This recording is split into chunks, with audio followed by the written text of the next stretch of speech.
নরকের নোটবুক চ্যানেলের সমস্ত গল্প শুনতে সাবস্ক্রাইব করুন আমাদের চ্যানেল। শুনতে থাকুন অয়ন তালধির লেখা এক ভয়ঙ্কর গল্প, প্রেতবীজ। রাত তখন প্রায় 2:30। দিগন্তের কোনো আলোর রেখা নেই, অথচ নিস্তব্ধতার গর্ভে যেন কোনো অদৃশ্য চোরা স্রোত বয়ে যাচ্ছে। 36 নম্বর রেঞ্জ, সুন্দরবনের নিষিদ্ধতম অঞ্চল, নামহীন অরণ্য। স্যাটেলাইট ম্যাপেও এই অঞ্চল শুধু কুয়াশার আবরণ। স্থানীয়রা বলে ওখানে বাস করে উপদেবতা।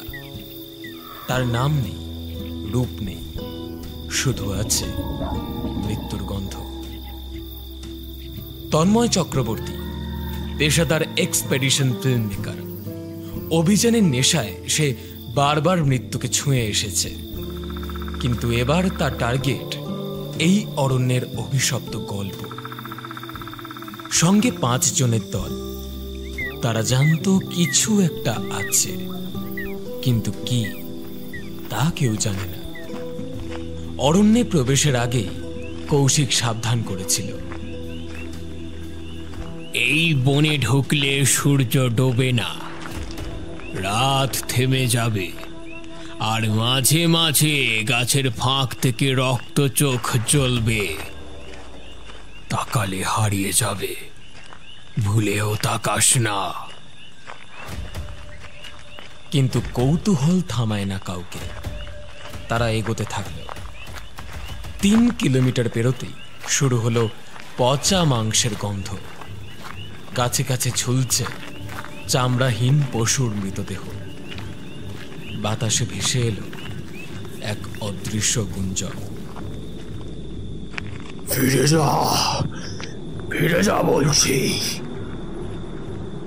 ক্যামেরা তুলতেই স্ক্রিন ব্ল্যাকআউট। মনীষ হঠাৎ চিৎকার করে উঠল, আমার পেছনে কে? অথচ সেখানে কেউ নেই। হঠাৎ ধোঁয়ার ভেতর থেকে বেরিয়ে এলো সে। 7 ফুটের কঙ্কালসার এক অবয়ব। শরীর জুড়ে লতা পাতা, গর্তের মতো চোখে লাল আগুন। মুখ নেই, ঠোঁট নেই, কিন্তু হাড়ের ঠক ঠক শব্দে সে বলল, তোমরা কেন এলে? রক্ত চাই আমার, আদিম রক্ত। ফিরে যাও, নইলে তোমাদের হাতটা আমি গিলে নেব। সঙ্গে সঙ্গে দীপ ছুটে পালাতে চাইল, কিন্তু তার পা কাদায় ডুবে গেল। সে আর্তনাদ করল, আমার পা কেউ টেনে নিচ্ছে মনে হচ্ছে। আমার পা। মুহূর্তেই সে অর্ধেক শরীর হারালো। রক্তে ভেসে গেল মাটি। তন্ময় বুঝল, এই বন প্রাণ চায়, একে একে সবাইকে গিলে নেবে। কিন্তু রহস্য এখানেই শেষ নয়। জাহানারা আবিষ্কার করল, এই উপদেবতা আদিম উপজাতির আত্মা, এক নিষিদ্ধ তন্ত্রমন্ত্রের ফল। প্রাচীন এক তালপাতার পুঁথিতে লেখা আছে তার জন্মকথা। সেই পুঁথি লুকানো আছে এই জঙ্গলের গভীর এক গুহায়। আর তন্ময় শপথ করল, বাঁচতে হলে জানতে হবে সেই মন্ত্র, জানতে হবে উপদেবতার জন্ম কাহিনী। না হলে এই জঙ্গল কারোর দেহ নয়, আত্মাকেও ফেরত নিয়ে যেতে দেবে না। রাত এগিয়ে চলল। জঙ্গল প্রতিটা রাতে আরো জেগে উঠতে লাগলো। মৃতদের আত্মা উপদেবতার বাহিনী হয়ে তন্ময়দের খুঁজে বেড়াতে লাগলো। ভোর নেই, কুয়াশা যেন আরো ঘনীভূত। জাহানারা কানে কানে বলল, তন্ময়, এই বনে এক উপজাতি ছিল, শোলকা। তারা বিশ্বাস করত মৃতের আত্মা বন পাহারা দেয়। সেই জন্যই নরবলির মন্ত্র ছিল তাদের ধর্মের অংশ। সেই মন্ত্রই সৃষ্টি করেছে উপদেবতাকে। পুঁথিটা কোথায়? গুহা আছে জলের নিচে, অরণ্যের মাঝে এক পাথরের কূপ, যার নিচেই সেই গুহা। কিন্তু সেখানে কেউ গেলেই আর ফিরে আসে না। তন্ময় সিদ্ধান্ত নিল, বাঁচতে হলে, জানতে হলে নামতে হবে। সেই কূপের খোঁজে তারা এগোলো। চারিদিকে মৃত পশুর হাড়, ঝুলন্ত কঙ্কাল, আর জঙ্গল জুড়ে একটাই আওয়াজ, আদিম রক্ত চাই আমার। অবশেষে তারা কূপের সামনে পৌঁছল। কুয়াশার মাঝে বিশাল এক পাথরের কূপ, নিচে অন্ধকার। রশি বেঁধে তন্ময় আর জাহানারা নামল। নিচে নামতে শ্বাসরুদ্ধ অন্ধকার আর পচা গন্ধ। হঠাৎ মাটির দেওয়ালে আঁকা প্রতিমূর্তি, লতা গুল্মে মোড়া এক দৈত্য, যার পেট ফেড়ে বেরোচ্ছে শিশুদের মাথা। তন্ময়দের সামনে সেই পুঁথি, তালপাতা শুকিয়ে গেছে, তবু স্পষ্ট লেখা, জাগো আদিম প্রেত, রক্তে স্নান করো, আত্মায় বাঁচো, প্রতিটি উৎসর্গে তুমি হবে অমর। এই মন্ত্রেই উপদেবতার সৃষ্টি। মন্ত্র না ভাঙলে সে অমর, কিন্তু ভাঙার নিয়ম নেই এখানে। ঠিক তখনই চারপাশে কাঁপুনি, গুহার দেওয়ালে রক্ত গড়িয়ে পড়ছে, আর শোনা যাচ্ছে শত শত মৃত শিশুর কান্না। তন্ময় জানে এবার মরার পালা, কিন্তু তার চোখ পড়ে গেল পুঁথির একপাশে মুছে যাওয়া একটা বাক্যে, জীবন্ত আত্মা দিলে প্রেত ধ্বংস হবে। মানে কাউকে কাউকে আত্মবলি দিতে হবে। কে হবে সেই বলি? নিজেকে নাকি দলের কাউকে? পৃথিবীর আলো তখনও অনুপস্থিত, আর ওপরে জেগে আছে উপদেবতা। আত্মা চায়, আর সময় কম। কূপের গভীর গুহায় তন্ময় আর জাহানারা তালপাতার পুঁথির শেষ বাক্য পড়ে স্তব্ধ হয়ে গেল। জীবন্ত আত্মা দিলেই প্রেত ধ্বংস হবে।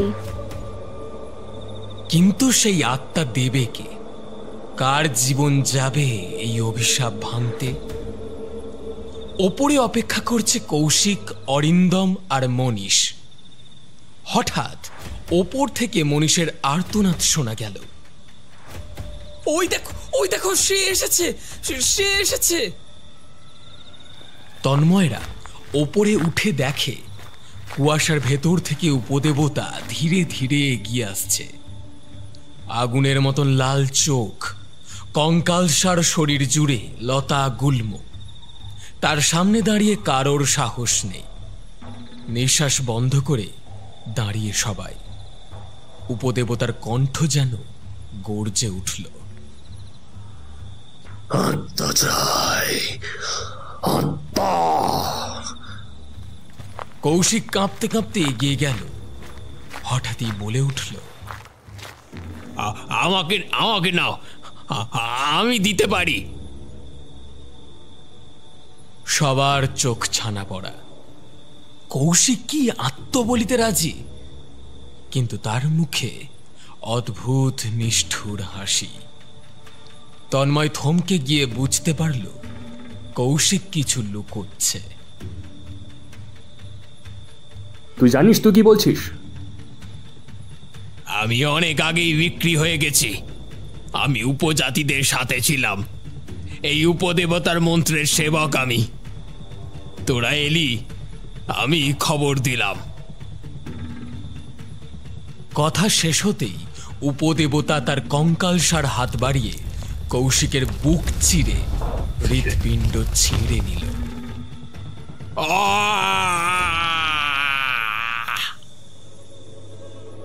কৌশিকের মুখে অস্ফুট আর্তনাদ, তারপর নিস্তব্ধতা। কিন্তু উপদেবতা থামল না, সে গর্জে উঠল। চাই নিষ্পাপ আত্মা, পাপ মুক্ত প্রাণ, এই বলি যথেষ্ট নয়। ঠিক সেই সময় জঙ্গলের গা থেকে এক শিশুর কান্নার শব্দ ভেসে এলো। সবাই চমকে তাকালো। একটা কুঁড়ে ঘরের মতো জায়গায় ৮-৯ বছরের একটা বাচ্চা মেয়ে ভয় কাঁপছে। তন্ময় দৌড়ে গিয়ে কোলে নিল। মেয়েটি বলল,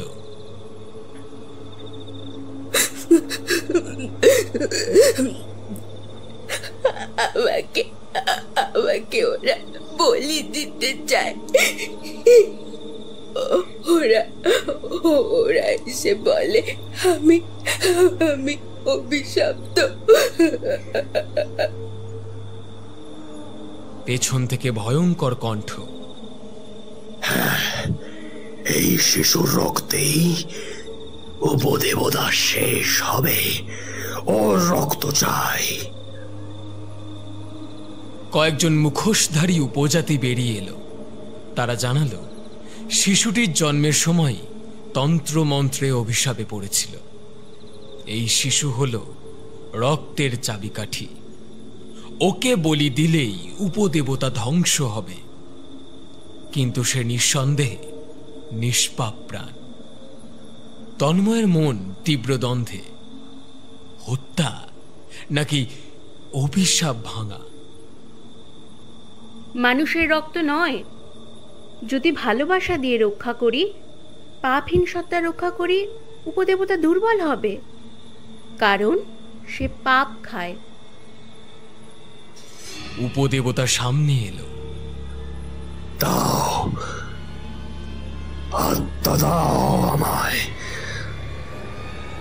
তন্ময় শিশুটিকে বুকে চেপে নিল। আমার প্রাণ নাও, কিন্তু এই নিষ্পাপ প্রাণ নয়।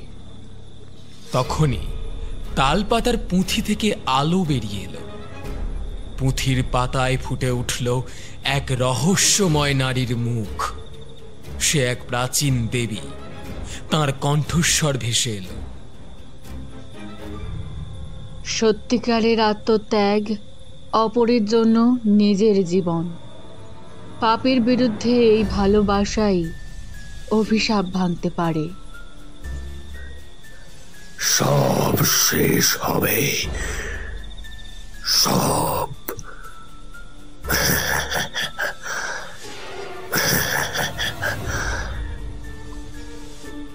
উপদেবতা ধোঁয়ায় বিলীন হয়ে গেল। তার আর্তচিৎকার জঙ্গলে প্রতিধ্বনিত হলো অনেকক্ষণ। চারিদিক হঠাৎ আলোয় ভরে উঠল। পাখির ডাক, সূর্যের আলো, জঙ্গল যেন নতুন প্রাণ পেল। শিশুটি কাঁদছিল। তন্ময় তাকে কোলে তুলে নিল। উদ্ধার শেষ নয়, অভিশাপ ঘুমিয়েছে, মরে যায়নি। আবার কেউ এলে আবার জেগে উঠবে। তন্ময় আকাশের দিকে তাকিয়ে মনে মনে বলল, এই অরণ্য বেঁচে থাকবে, গা ছমছমে অন্ধকার নিয়ে। উপদেবতার ছিন্ন ভিন্ন হওয়া দেখে সবাই যেন হাঁপ ছাড়ল। জঙ্গল নিস্তব্ধ, পাখির ডাক নেই, কেবল বাতাসের মাঝে চাপা গর্জন থেকে গেছে। কিন্তু তন্ময় আর জাহানারা জানে এ শেষ নয়। হঠাৎই মাটিতে কম্পন। সেই গুহার কূপের পথ থেকে ধোঁয়া উঠতে লাগলো। জাহানারা আতঙ্কিত। ওটা কি? গভীর কূপের ভেতর থেকে বেরিয়ে এলো আরো কিছু ছায়ামূর্তি, যেন অসংখ্য আত্মা একসঙ্গে চেপে ধরছে। এগুলো সেই সব আত্মা যারা আগে বলি হয়েছে। উপদেবতা মারা গেলেও এই আত্মারা এখনো বন্দী। এক আত্মা তন্ময়ের সামনে এসে মুখ খুলল। তোমরা ভাবছো এ শেষ? না, উপদেবতার জন্মের মন্ত্র 3 ভাগ। প্রথম ভাগ ভাঙলে সে দুর্বল হয়, দ্বিতীয় ভাগে বন্দি, তৃতীয় ভাগে ধ্বংস, আর তৃতীয় মন্ত্র তা আছে প্রেত বৃত্তের গহ্বরে। সেই গহ্বর যেটা নাকি জলের নিচে অরণ্যের শেষ প্রান্তে, যেখানে কেউ পৌঁছায় না। সেখানে গেলে কি উপদেবতা ফিরে আসবে? না, কিন্তু না গেলে সে আবার জন্ম নেবে। আত্মা চায়, আত্মার খোরাক না পেলে সে ফের জন্মাবে। তন্ময় সিদ্ধান্ত নিল এই অধ্যায় শেষ নয়। জঙ্গলের সব আত্মা মুক্ত করতে হলে তৃতীয় মন্ত্র চাই, আর তার জন্য যেতে হবে প্রেত বৃত্তের গহ্বরে। তন্ময়, জাহানারা, অরিন্দম আর শিশুটি এবার অভিযানে নামল। সামনে অজানা ভয়ঙ্কর এক পথ।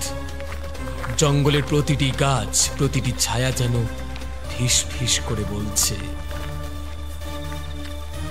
পিছিয়ে যাও, পিছিয়ে যাও, পিছিয়ে যাও। তবু তারা এগোয়। জলে ঢাকা সেই গুহার মুখ দেখা গেল। সেখানে ঢুকতে হবে জীবনের ঝুঁকি নিয়ে। পাহাড়ের গুহা। তন্ময়, জাহানারা আর শিশুটি পৌঁছল বহু কাঠ খড় পুড়িয়ে। ওপরে রাতের আকাশ, তবু আলো নেই। জঙ্গল পেছন থেকে গুমড়ে উঠছে, ঢাক বাজছে একটানা। মৃতদের আত্মা যেন পথের ঠিক পেছনে। এখানেই তো, তাই তো।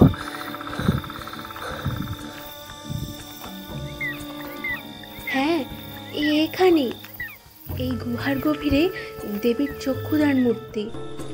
উপদেবতার অভিশাপ নাকি এই চোখের সামনে দাঁড়াতে পারে না। কিন্তু গুহার মুখে পৌঁছতেই হাড় গিলে ঠান্ডা বাতাস। পাথরের গায়ে খোদাই এক নারী মূর্তি, যার মুখ নেই, শুধু ফাঁকা চোখের গর্ত, কাঁধে অজস্র মাথার মালা। শিশুটি ঠায় দাঁড়িয়ে বলল, ওই চোখ লাগালে নাকি সে দেখবে, আর যা দেখবে তা শেষ করে দেবে। তন্ময় বুঝল, কিন্তু প্রশ্ন, চোখ কোথায়? ঠিক তখনই চারপাশে মাটি কেঁপে উঠল। গুহার গভীর থেকে বেরিয়ে এলো এক বিশালাকৃতির সাপ। না, সাপ নয়, মানুষের মাথা আর কঙ্কাল জোড়া এক সাপ দেহ, তার দুটো লাল চোখ। এই সাপের চোখে দেবীর জন্য বরাদ্দ। এটা উপদেবতার প্রতীক। ওর চোখ খুললে সব শেষ। সাপ কুঁকড়ে এলো, তার মুখ দিয়ে মানুষের হাড় বেরিয়ে আসছে, কণ্ঠস্বর বেরোচ্ছে,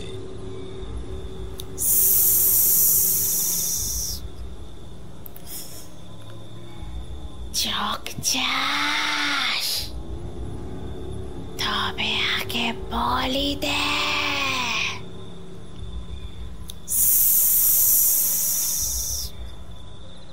তন্ময় পেছনে তাকালো। উপদেবতা এসেছে। তার সামনে হাজার হাজার ছায়া।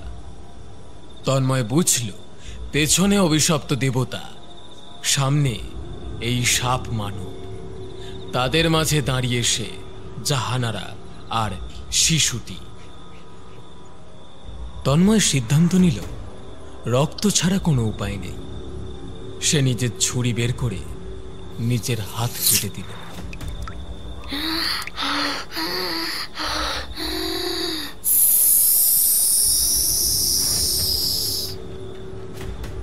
রক্ত পড়তেই সাপটা চিৎকার করে উঠল।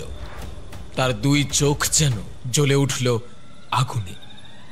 সেই মুহূর্তে তন্ময় ছুটে গিয়ে সাপের মুখ থেকে চোখ দুটো টেনে নিল। আগুনের গোলা যেন দুই চোখ। তুই জানিস না চোখ খোলার মানে মৃত্যু? দেবী জাগলে সে শুধু শেষ করে দেয়।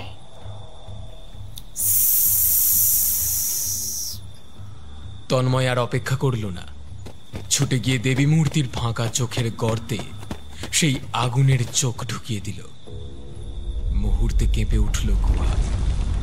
দেবীর মূর্তি জেগে উঠল, তার চোখ দুটো জ্বলে উঠল আগুনের মতো, আর দেবীর ঠোঁটে ফুটে উঠল কল্পনাতীত এক নিষ্ঠুর হাসি।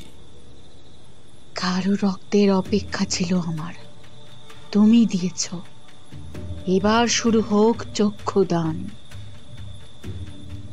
গুহার বাইরে তখন ঢাক থেমে গেছে। উপদেবতা হতভম্ব। মৃত আত্মারা কাঁপছে। আর দেবী বেরিয়ে এলো গুহা থেকে। তার চোখের দিকে তাকাতেই ছায়ারা ধ্বংস হচ্ছে। উপদেবতা চিৎকার করে উঠল, ওই চোখ, ওই আগুন আমার ধ্বংস।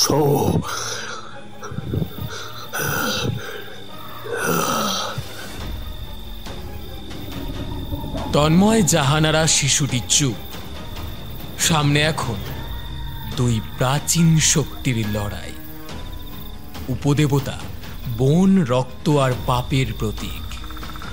দেবী চক্ষুদান হলেন ধ্বংস আর ন্যায়ের আগুন। জঙ্গল জেগে উঠেছে, আর এক রাতের শেষে কি থাকবে কেউ জানে না। দেবীর আগুন জ্বলা চোখ দুটো চেয়ে আছে সোজা উপদেবতার দিকে। সে থমকে গেছে। চারপাশে ছড়িয়ে থাকা মৃত আত্মারা এক এক করে ধ্বংস হচ্ছে। তাদের শরীর ছাই হয়ে যাচ্ছে দেবীর চোখের আলোতেই। কিন্তু উপদেবতা থেমে থাকে না। সে তার দুই হাত তুলে চিৎকার করে উঠল, ওরা এসেছে, আমার প্রেত বাহিনী এসেছে।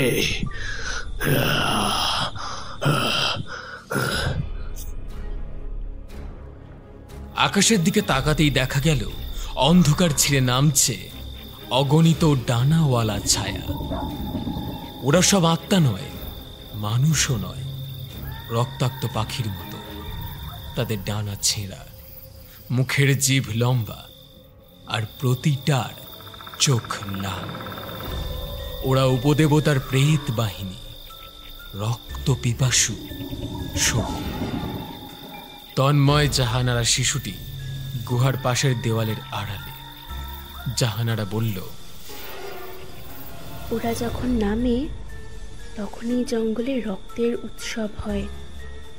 একটাই উপায়, দেবীর চক্ষু যেন নিভে না যায়। দেবী হঠাৎ গর্জে উঠলেন। তার দুই চোখ থেকে আগুনের ফুলকি বেরোতে শুরু করল। দুই হাতে আগুনের বল তৈরি হচ্ছে। উপদেবতা, তোর খেলা শেষ।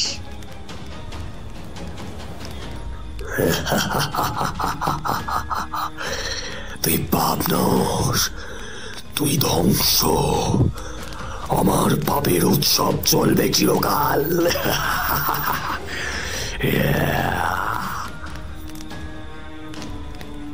দুই দেব শক্তির মধ্যে শুরু হলো যুদ্ধ।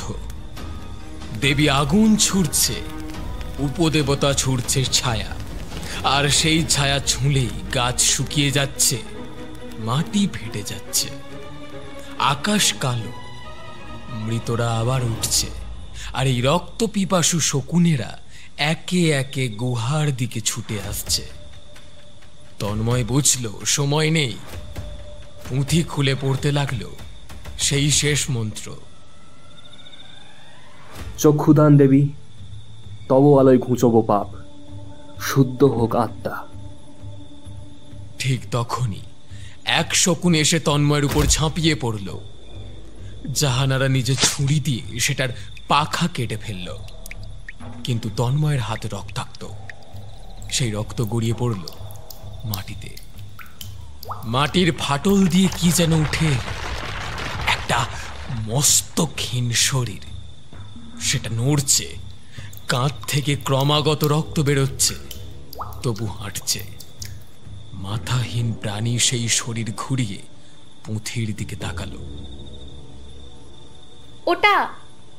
ওটা উপদেবতার পূর্বজ। ওর রক্ত থেকে সব পাপ জন্ম নিয়েছিল। তন্ময়ের হাতে পুঁথি। ওর রক্ত চাই, ওই রক্ত দেবীর চোখে পড়লেই শেষ।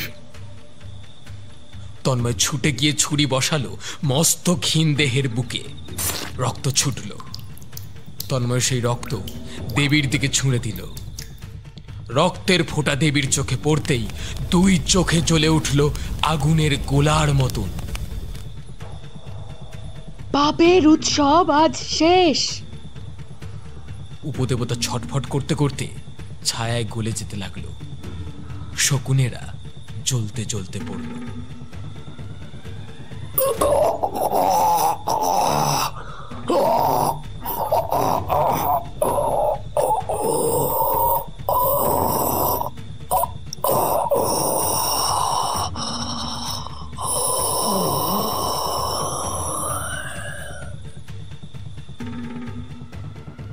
মৃত আত্মারা চিৎকার করে বিলীন হতে লাগলো। আর তখনই চারপাশ আলো। গাছের পাতা যেন সবুজ ফিরে পেল। কুয়াশা সরল। সূর্যের আলো নামল। তন্ময়, জাহানারা, শিশুটি দাঁড়িয়ে। কিন্তু হঠাৎই তন্ময়ের চোখ পড়ল। দেবী নেই। দেবী কোথায়? পেছনে তাকাতেই দেবী গুহায় ফিরে যাচ্ছেন, কিন্তু তার চোখ নিভে আসছে। মুখে একটি বাক্য, পাপ নেই মানেই মৃত্যু। পাপই ছিল আমার প্রাণ। আমি ফিরে যাই। আবার পাপ জন্ম নিলে আমি ফিরব। গুহা ধসে পড়ল। সব শেষ। কিন্তু জঙ্গল তখনও গম্ভীর। যেন পাপ আবার জন্ম নিলে উপদেবতা ফিরবেই। অরণ্যের বুক জুড়ে যেন এক অস্থির নীরবতা। সবাই ভাবে উপদেবতার অভিশাপ শেষ, কিন্তু তন্ময়ের বুকের মধ্যে তীব্র অস্বস্তি। কিছু একটা এখনো বাকি। হ্যাঁ। পেছনে তাকাতেই সে দেখল, যেখানে গুহা ধসে পড়েছিল সেই ধ্বংসস্তূপের ফাঁকে মাথা তুলে আছে একটা কাঠামো। প্রথমে বোঝা যায়নি, কিন্তু ধীরে ধীরে তা স্পষ্ট হলো। একটা আস্ত মন্দির, কিন্তু দেওয়াল, স্তম্ভ, ছাদ সবই মানুষের হাড় দিয়ে তৈরি। সে কি? ওটা তো হাড়ের মন্দির। উপদেবতার প্রধান আস্তানা। ওরা বলেছিল যতক্ষণ হাড়ের মন্দির অক্ষত, উপদেবতার অস্তিত্ব শেষ হবে না। ওটাই তার প্রকৃত দেহ, অভিশাপের উৎস। তন্ময় সাহস করে এগোলো, কিন্তু মন্দিরের সামনে পৌঁছতেই বাতাস ভারী হয়ে এলো। দেওয়ালের হাড়গুলো নড়ছে, আর তার ফাঁক দিয়ে রক্তের মতো লাল বাষ্প বেরিয়ে আসছে। ভিতরে কার যেন গুঞ্জন। এসো এসো, আর একটু কাছে এসো। এবার সব জেনে ফেলো। এসো। তন্ময়, জাহানারা আর শিশুটি একসাথে মন্দিরের ভেতরে ঢুকল। ভেতরে ঢুকে তারা দেখল মাঝখানে বিশাল এক আসন। সেই আসনের উপর বসে আছে এক কঙ্কালসার বৃদ্ধ, কিন্তু তার শরীরের অর্ধেকই হাড়, অর্ধেক মাংস। চোখ নেই, কিন্তু ফাঁপা চোখের গর্ত থেকে বেরোচ্ছে কালো ধোঁয়া। তোরা ভাবছিস আমি মরে গেছি? না রে, আমি উপদেবতা, আসল উপদেবতা আমি। সব পাপের মূল আমি। আমার মৃত্যু নেই। যতদিন মানুষ পাপ করবে, ভয় পাবে, ততদিন আমি বেঁচে থাকবো। তন্ময় ছুরি তুলল, কিন্তু বৃদ্ধ উপদেবতা হেসে বলল,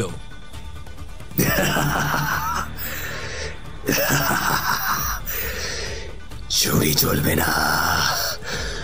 তোদের কারোর পাপহীন আত্মা নেই, তাই তোরা আমায় মারতে পারবি না রে।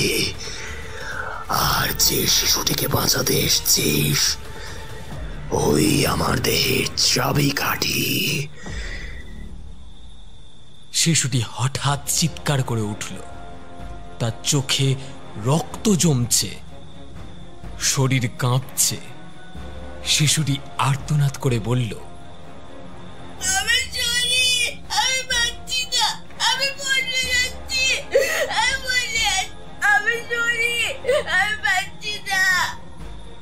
শিশুটির শরীর বদলে যাচ্ছে, হাত পা লম্বা হয়ে যাচ্ছে, চোখ লাল হয়ে উঠছে। সে যেন উপদেবতারই পরবর্তী অবতার।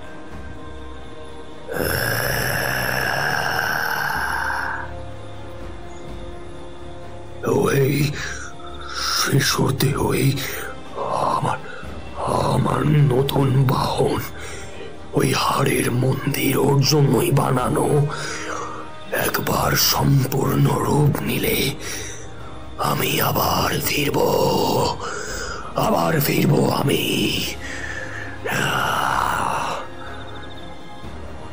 তন্ময় বুঝতে পারল সময় নেই। পুঁথি, তন্ময়, পুঁথির শেষ মন্ত্রটা পড়। তন্ময় পুঁথি বের করল, কিন্তু পাতাগুলো ফেটে যাচ্ছে, লেখাগুলো ঝাপসা। ঠিক তখনই পেছনে কে যেন বলল, লিখতে হবে নতুন মন্ত্র। পুরনো পাপ দিয়ে পাপ যায় না, নিজের রক্ত দিয়েই মন্ত্র লিখতে হবে। তন্ময় নিজের রক্তে পুঁথিতে লিখতে শুরু করল,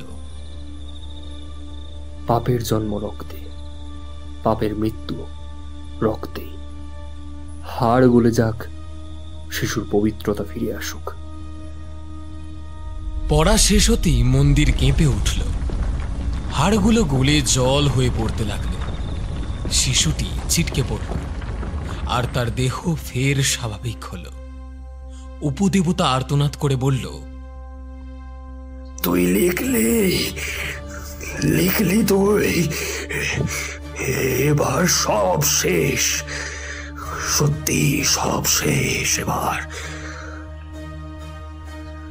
তার দেহ ছাই হয়ে গেল, হাড়ের মন্দির ভেঙে পড়ল। চারপাশে আলো, পাখির ডাক।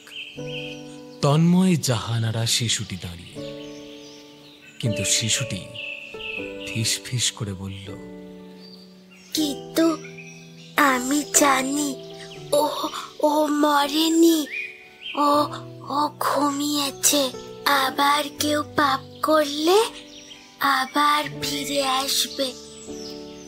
আসলে এই জঙ্গলটাই পাপ, আর আমরা সবাই একটু একটু করে। সব মন্দির ধ্বংস, উপদেবতার কণ্ঠস্বর স্তব্ধ।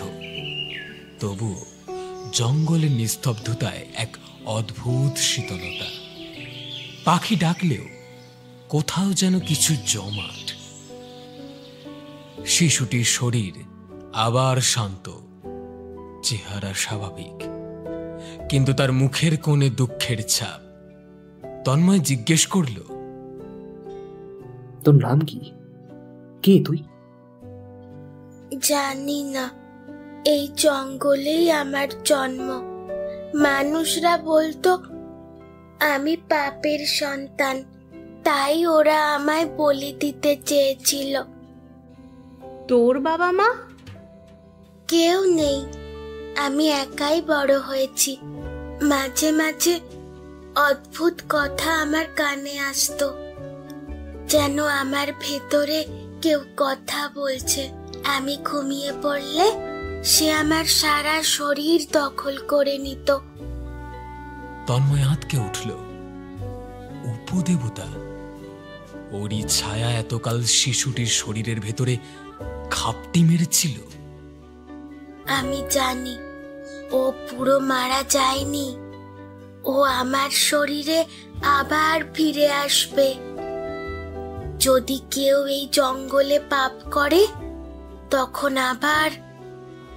হঠাৎই শিশুটি মুখ থুবড়ে পড়ল। গায়ে জ্বর, চোখ লাল হয়ে উঠছে, শরীর কাঁপছে। তন্ময় তাকে তুলতে গিয়েও ভয় পেল, পাছে উপদেবতা আবার জেগে ওঠে। ঠিক তখনই এক অদ্ভুত দৃশ্য। শিশুটির পেটে একটা অচেনা চিহ্ন ফুটে উঠল, লালচে, যেন আগুনে পোড়া। সেই চিহ্ন একটা চোখের মতো। এই চিহ্নটা, এইটা সেই প্রাচীন উপজাতিদের প্রতীক। এই চিহ্ন যাকে ছোবে সেই পাপী হয়ে উঠবে, আর তাতেই উপদেবতা জাগবে। তন্ময় সিদ্ধান্ত নিল শিশুটিকে জঙ্গল থেকে নিয়ে যেতে হবে। এখানে রাখলে আর রক্ষা নেই। কিন্তু শিশুটি ফিস ফিস করে বলল, তুমি পারবে না, আমি জঙ্গল ছেড়ে যেতে পারবো না। এখানেই আমার শেকড়, আমার এখানেই জন্ম। আমি বনে জন্মানো শিশু। তুই জানিস তুই কি বলছিস? এই বনই আমার মা। আমি চাই না ও জাগুক, কিন্তু আমার শরীরেই লুকিয়ে ওর ঘুমন্ত আত্মা। তাই আমাকে এখানে থাকতে হবে, নইলে নইলে কেউ বাইরে নিয়ে গেলে ও আবার দেহ ভেদ করে বেরোবে। চারপাশের বাতাস থেমে গেছে। তন্ময় বুঝল তাকে এখানেই শিশুটিকে রাখতে হবে। তাহলে একটা উপায় আছে। শিশুটিকে পাহারা দিতে হবে যতদিন সে নিজেকে ধরে রাখতে পারবে, নইলে একদিন সেই হবে নতুন উপদেবতা। শিশুটি তাকালো তন্ময়ের দিকে। তুমি আসবে তো মাঝে মাঝে? আমি কিন্তু একা খুব ভয় পাই। তন্ময় মাথা নাড়ল, কণ্ঠ তার ভারী। আমি আসবো, কিন্তু কথা দে, যদি দেখিস তোর ভেতরে সে জেগে উঠেছে, আমায় ডাকিস। আমি নিজে তাকে শেষ করব। পাপের জন্ম আর হবে না। তাহলে আজ থেকে আমি এই বনের পাপ বালক। জেগে উঠলে আমি নিজের পাপ নিজেই মারব। জঙ্গল তখনও স্তব্ধ। তন্ময় আর জাহানারা কাঁপা পায়ে ফিরে এলো। পেছনের বনে এক শিশুর বিস্ময় ভরা ভিড়মি। ঘুমোচ্ছে ঘুমোচ্ছে, পাপ পাপ ঘুমোচ্ছে। জঙ্গল পেরিয়ে শহরে ফিরেও তন্ময় আর জাহানারা স্বস্তি পেল না। শিশুটির ভাঙা স্বর, তার চোখের লাল রেখা, সেই আগুনের চিহ্ন, সব যেন এখনো তাদের শরীরের সাথে লেপ্টে রয়েছে। তন্ময় রাতে ঘুমোতে পারছে না। বন্ধ চোখের পেছনে বারবার ভেসে ওঠে, পাপ পালক ঘুমোচ্ছে। কিন্তু ঘুমের ভেতরেও যেন কারোর কান্না আসে, যেন শিশুটি ডাকছে। হঠাৎ এক রাত তন্ময় এক বিভীষিকাময় স্বপ্নে পড়ল। স্বপ্ন নয়, বরং চেতনার বাইরের এক পৃথিবী। সেখানে সে জেগে দেখল কুয়াশায় ঢাকা এক বিশাল দরজা। দরজার গায়ে হাড়ের খোদাই, আর তার উপরে রক্ত লিখিত এক বাক্য। পাপ ঘুমায়, জাগাতে শোনা, জাগাতে শোনা। কিন্তু কে যেন তন্ময়কে সেই দরজা খুলতে বলছে, আস্তে আস্তে বলছে, খুলে দাও। আমিও এক সময় মানুষ ছিলাম, আমাকেও দাও মুক্তি, দাও আমায় মুক্তি। তন্ময় দরজা ছুঁতেই বুঝল ভিতরে একটা দানব জেগে আছে। তার চেহারা নেই, ছায়া, শুধু ছায়া।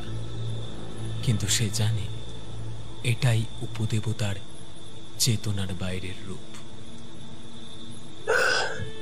তুই আমাকে শেষ করলি ভাবছিস? না তন্ময়, না, তোরা আমাকে মারিসনি। আমি তো তোদের মধ্যেই আছি রে।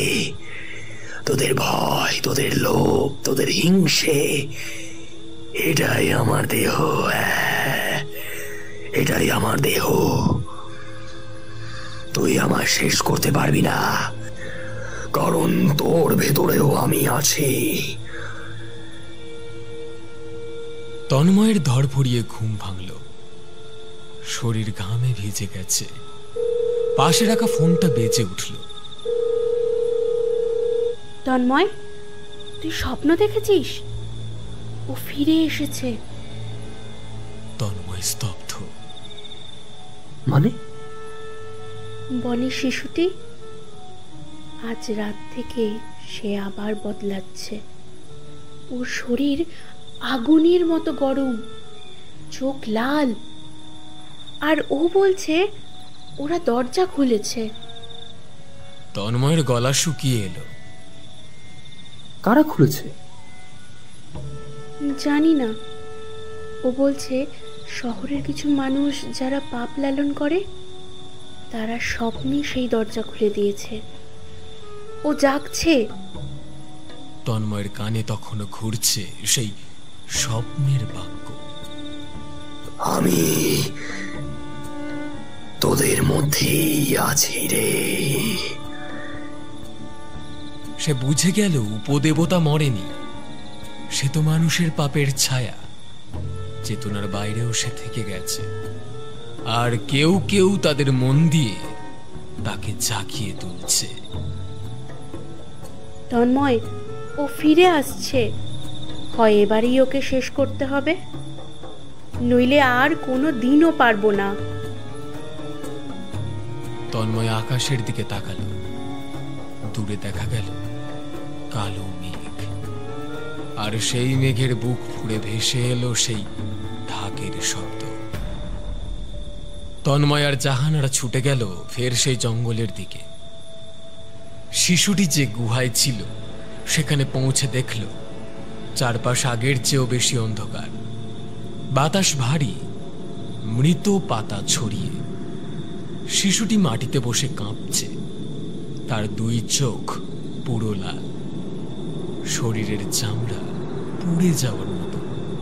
সে কাতর স্বরে বলল, আমি পারছি না, ভিতর থেকে তার ঘুম ভাঙছে। তোমরা যদি আমায় শেষ না করো তবে দেরি হয়ে যাবে। জাহানারা কেঁপে উঠল। তন্ময় শিশুটির পাশে বসল। না, তোকে মরতে হবে না।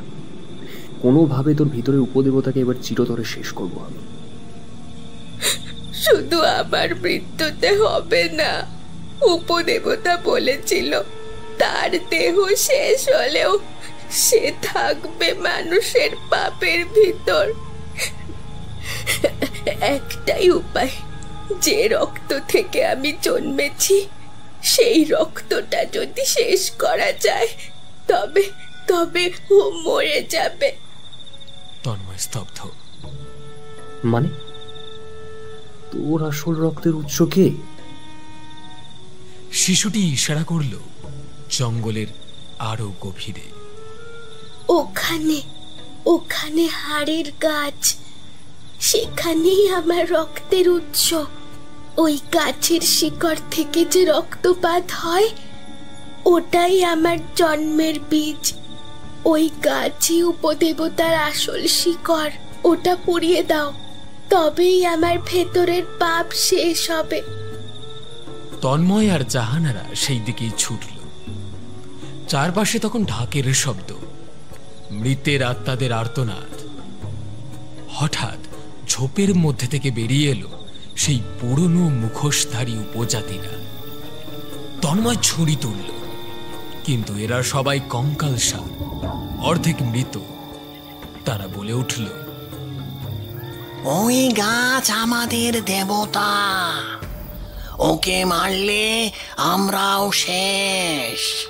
তবু রক্ত চাই, রক্ত চাই। তন্ময় জাহানারাকে বলল, এদের সময় নেই, আমাদের গাছটা খুঁজতেই হবে। অবশেষে গভীর জঙ্গলে পৌঁছে তারা দেখল এক অদ্ভুত গাছ। তার শিকড় থেকে গল গল করে বেরোচ্ছে লাল রক্ত। পাতা নেই, ডালপালা হাড়ের মতো। তার শিকড় যেন কাঁদছে, কেঁদে রক্ত ফেলছে। এটাই উপদেবতার হৃদয়। এখান থেকে শিশুটির জন্ম। এটাই শেষ করতে হবে। তন্ময় আগুন ধরানোর জন্য তেল ছিটালো, কিন্তু গাছ জেগে উঠল। তার শিকড় ছুটে এলো, পেঁচিয়ে ধরল তন্ময়ের পা। আমাকে পোড়ালে তোরা কেউ বাঁচবি না। পাপ ছাড়া তোরা শূন্য, পাপ ছাড়া মানুষ নেই। তবুও পড়াতে হবে, শেষ রক্তবিন্দু পর্যন্ত। অবশেষে তন্ময় আগুন লাগালো।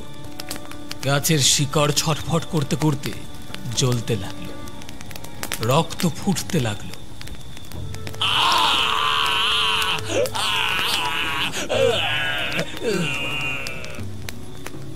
চিৎকারে ভরে গেল বন। দূরে শিশুটি ধরফড়াতে ধরফড়াতে মাটিতে পড়ল। তার চোখের লালচে ভাব মিলিয়ে যাচ্ছে, শরীরের আগুন নিভছে। তোমরা পেরেছ, আমি মুক্ত। গাছ সম্পূর্ণ ছাই হয়ে গেল, আর ঢাকের শব্দ স্তব্ধ। উপদেবতার আর্তনাদ ধীরে ধীরে মিলিয়ে গেল বাতাসে। তন্ময় জাহানারা শিশুটির পাশে দাঁড়িয়ে। সে বাঁচল। উপদেবতা শেষ, অন্তত এই জন্মে। তন্ময় শিশুটিকে কোলে তুলল। তার মনে শুধু একটাই কথা, পাপ মানুষই বানায়, আর যতদিন পাপ থাকবে উপদেবতা ফিরবেই। কিন্তু ততদিন আমরা লড়ব, শেষ রক্তবিন্দু পর্যন্ত।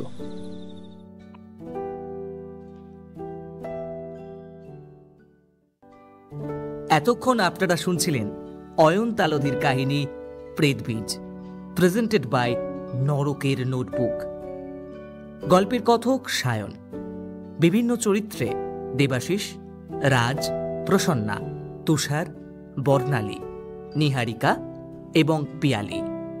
শব্দ উপস্থাপনা এবং ভিডিও এডিটিং সৌরভ পাল। আশা করি আজকের গল্পটি আপনাদের ভালো লেগেছে। প্রত্যেক সপ্তাহে এই রকম নতুন গল্প আসতেই থাকবে, তাই চ্যানেলে নতুন হলে চ্যানেলটিকে সাবস্ক্রাইব করে আমাদের পরিবারের সঙ্গে যুক্ত হন। ভিডিওটি ভালো লাগলে লাইক, শেয়ার, কমেন্ট করতে ভুলবেন না। ফিরছি নতুন গল্প নিয়ে পরের সপ্তাহে। ততক্ষণ শুনতে থাকুন নরকের নোটবুক।